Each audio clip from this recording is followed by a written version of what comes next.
మేషరాశి వారికి ఈ వారం ఆర్థిక పరంగా అన్ని విధాలుగా బాగుంటుంది. వృత్తి ఉద్యోగాలలో కూడా మంచి మార్పు చోటు తీసుకుంటుంది. అయితే ఈ రాశి వారికి మార్చి 29వ తేదీ నుండి ఏజ్ నడిచిన ప్రారంభం కాబోతుంది కాబట్టి ముందుగా శనికి తైలాభిషేకాలు, అఘోర పశుపత హోమం చేయించడం చెప్పదగిన విషయం. అలాగే సంతానపరంగా కూడా కొంత దిగులు అనేది ఏర్పడుతుంది. వారి విద్య పట్ల ఎలా చదువుకుంటారు, ఎలా పైకి వస్తారు అన్న ఆలోచన కూడా ఎక్కువగా ఉంటుంది. మీరు ఏమి దిగులు పడాల్సిన అవసరం లేదు. సంతానపరంగా చిన్న చిన్న ఇబ్బందులు ఉన్నా కూడా అవి తొలగిపోతాయి. మంచి ప్రయోజకులు అవుతారు కూడా. వ్యాపార పరంగా మీరు తీసుకునే కొత్త నిర్ణయాలు ఏవైతే ఉన్నాయో ఈ వారం అమలు చేస్తారు. వ్యాపార పరంగా ఈ వారం బాగుందని చెప్పవచ్చు. అయితే ఉద్యోగంలో చిన్న చిన్న మార్పులు చోటు చేసుకునే అవకాశం ఉంది.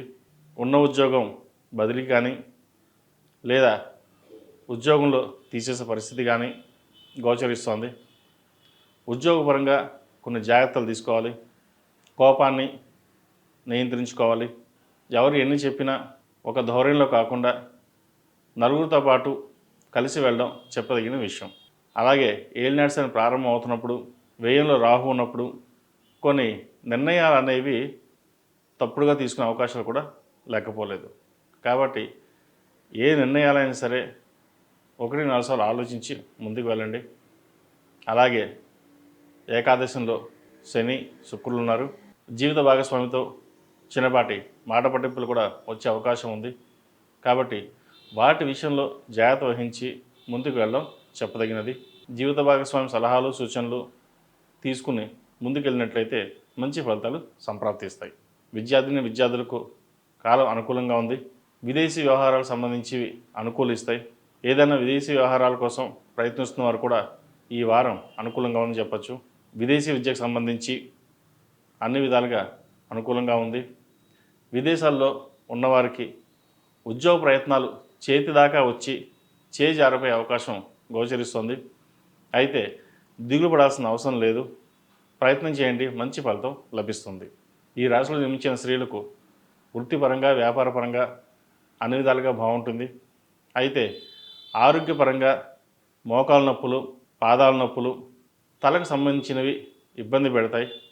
జాగ్రత్త వహించాలి. ఇంటా బయట పేరు ప్రఖ్యాతలు ఇబ్బంది ఉండదు. మంచి గుర్తింపు లభిస్తుంది. జీవిత భాగస్వామితో స్వల్ప విభేదాలు ఉండే అవకాశం ఉంది. వాటిలో జాగ్రత్త వహించండి. బంధుమిత్రులతో కలిసి ఆనందంగా గడుపుతారు. విహారయాత్రలు చేసే అవకాశం కనిపిస్తోంది. దైవ దర్శనాలు చేసుకుంటారు. ఈ ఏలినాటి శని ప్రభావం చిన్న చిన్న మానసిక ఆందోళనకు గురి చేస్తుంది. కాబట్టి వాటి విషయంలో జాగ్రత్త ఉండి ప్రత్యామ్నాయంగా ముందుగానే పరిహారాలు చేసుకున్నట్లయితే మంచి ఫలితాలు సంప్రాప్తిస్తాయి.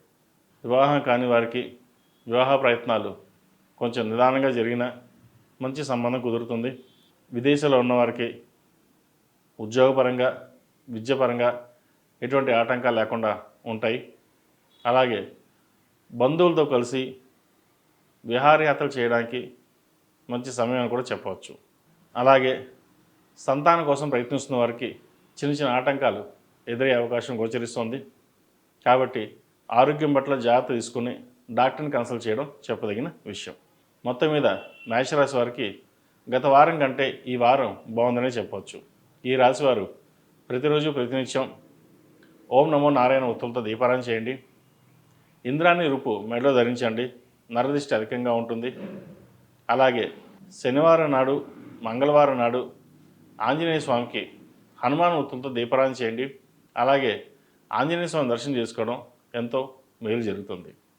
ఈ రాశిలో జన్మించిన వారికి కలిసి వచ్చే సంఖ్య 6, కలిసి వచ్చే దిక్కు తూర్పు, కలిసి వచ్చే రంగు మెరూన్.